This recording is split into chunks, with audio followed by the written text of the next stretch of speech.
So hello everyone, आज के इस वीडियो में हम लोग देखने वाले हैं इंडोक्राइन ग्लैंड्स के बारे में।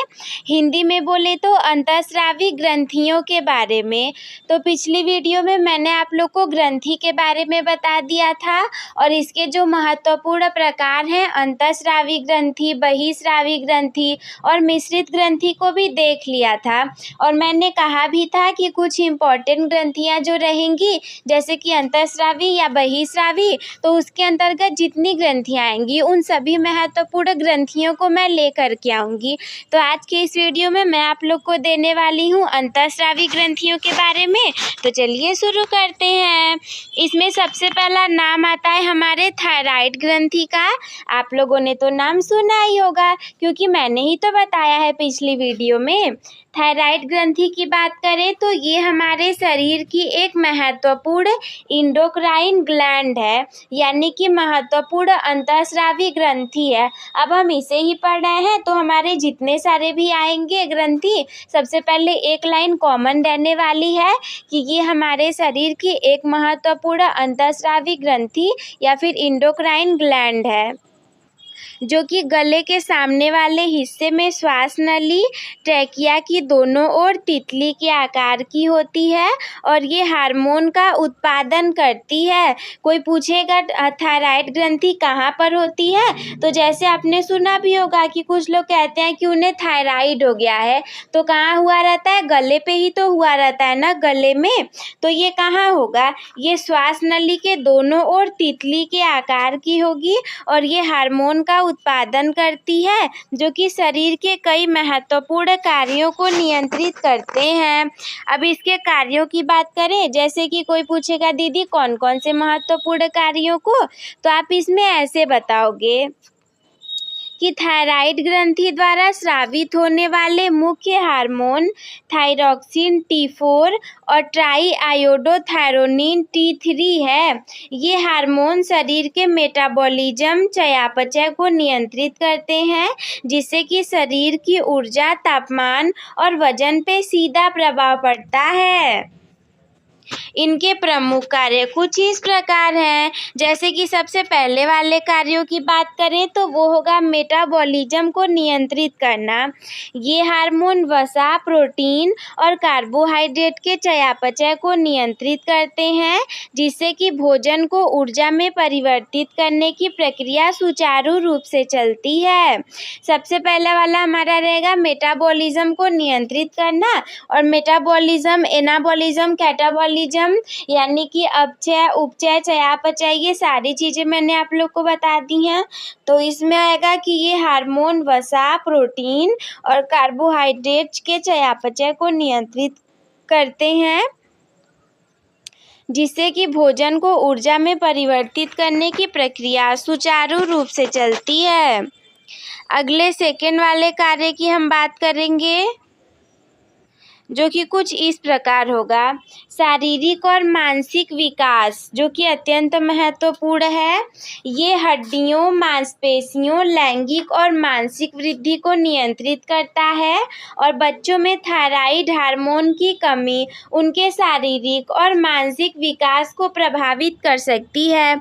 जैसे कि बच्चे होंगे तो उनमें थायराइड की कमी नहीं होनी चाहिए, वरना क्या होगा, उनके शारीरिक और मानसिक विकास पे गहरा प्रभाव पड़ेगा। अगला वाला है हृदय गति और रक्तचाप। ये हृदय गति और रक्तचाप को नियंत्रित रखने में महत्वपूर्ण भूमिका निभाता है। जरूरी नहीं है कि सारे काम आपको याद हो जाए और जैसा मैंने लिखा है हेडिंग दे दे करके वैसा आप लोग को याद ही हो जाए, ऐसा नहीं कर सकते आप, और ऐसा करोगे तो याद भी नहीं होगा। तो for this what you people have to do, आप लोग हेडिंग को याद कर लीजिए और इसके अंतर्गत आप लोग बना करके लिख लीजिएगा, लेकिन लिख उसी कंडीशन में पाएंगे जब आप पहले से इसमें पढ़े रहेंगे। अगले की बात करें कोलेस्ट्रॉल और रक्त शर्करा। ये रक्त में चीनी, कोलेस्ट्रॉल और फास्फोलिपिड की मात्रा को कम करने में मदद करता है। नेक्स्ट जो किया जाएगा हमारे अन्य कार्यों में, उतने सारे कार्य के बाद तो महिलाओं में दुग्ध स्राव को बढ़ाता है और शरीर के तापमान को बनाए रखने में भी मदद करता है। तो पहली वाली थायराइड ग्रंथि को हम लोगों ने अच्छे से कवर कर लिया। सेकेंड हम देखेंगे पैराथायराइड ग्रंथि। तो पैराथायराइड ग्रंथि हमारे शरीर की एक छोटी और बहुत महत्वपूर्ण इंडोक्राइन यानी कि अंतःस्रावी ग्रंथि है, जो कि आमतौर पे 4 छोटी मटर के आकार की ग्रंथियां होती हैं, जो कि थायराइड ग्रंथि के पीछे या उसके पास गर्दन में स्थित होती है। जैसे कि थायराइड हमारे गर्दन में स्थित है तो इसका नाम है पैराथायराइड। तो ये भी कहाँ होगा? थायराइड के आसपास में ही, यानी कि थायराइड ग्रंथि के पीछे या फिर उसके पास गर्दन पे स्थित होगा, जो कि कैसा होगा? आमतौर पे 4 छोटी मटर के आकार की ग्रंथियां होंगी। नेक्स्ट है जिसमें कि पैरा का अर्थ होता है पास, इसलिए इन्हें पैराथायराइड ग्रंथि कहा जाता है। इससे आप लोग याद भी रखोगे, थायराइड जहाँ पे होगा पैरा का मतलब पास, तो थायराइड ग्रंथि के पास पैराथायराइड भी होगा। और थायराइड को कैसे याद रखेंगे? आप बोलोगे दीदी अगर हम थायराइड को ही भूल गए तो आप उसे कैसे भूलोगे जब आपको पता है कि थायराइड हमेशा गले में ही होता है, तो वैसे आप याद रखोगे। और ये जो ग्रंथियां होती हैं ये एक विशेष हार्मोन पैराथायराइड हार्मोन PTH का उत्पादन और स्रावण करती हैं, जो कि हमारे शरीर में कैल्शियम और फास्फोरस के स्तर को नियंत्रित करने में महत्वपूर्ण भूमिका निभाते हैं। और इसके बाद जब हम पैराथायराइड ग्रंथि के कार्यों की बात करें, जैसे थायराइड ग्रंथि के तो हमने बहुत सारे कार्यों को देखा था, अन्य कार्यों को भी देखा था। Now we will discuss about the work of parathyroid gland. तो पैराथायराइड हार्मोन PTH मुख्य रूप से रक्त में कैल्शियम और फास्फोरस के संतुलन को बनाए रखने का काम करता है, जो कि निम्नलिखित तरीकों से काम करता है। सबसे पहला हमारे सामने होगा हड्डियों पर प्रभाव। तो जो पैराथायराइड हार्मोन होगा PTH, ये हड्डियों से कैल्शियम को रक्त प्रवाह में मुक्त करने के लिए उत्तेजित करता है और ये ऑस्टियोक्लाइड हड्डी को तोड़ने वाली कोशिकाओं की गतिविधि को बढ़ाता है। नेक्स्ट है हमारे सामने किडनी पर प्रभाव। किडनी आप लोग जानते ही होंगे।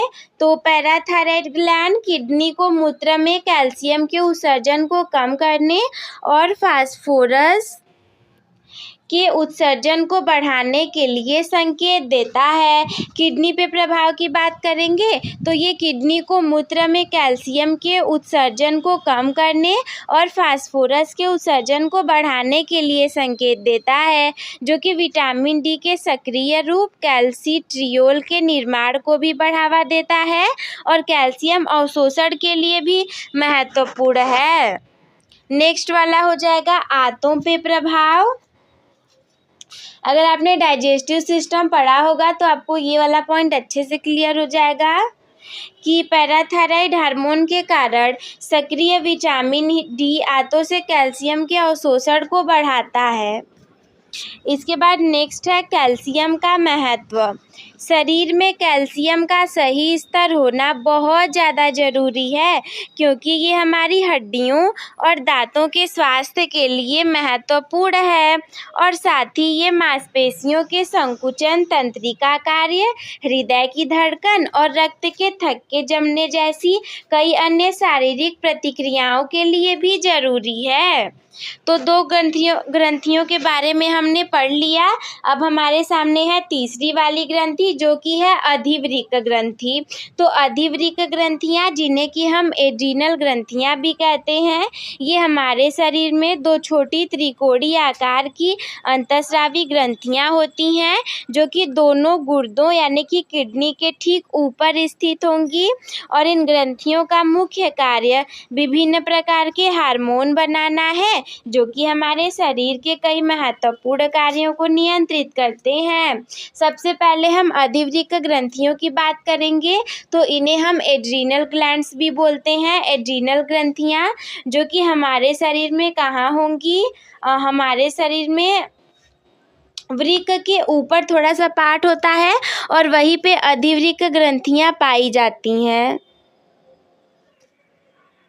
जब हम इसके कार्यों की बात करेंगे तो इन ग्रंथियों के मुख्य कार्यों में विभिन्न प्रकार के हार्मोन बनाना शामिल है, जो कि हमारे शरीर के कई महत्वपूर्ण कार्यों को भी नियंत्रित करते हैं। नेक्स्ट है हमारे सामने थाइमस ग्रंथि।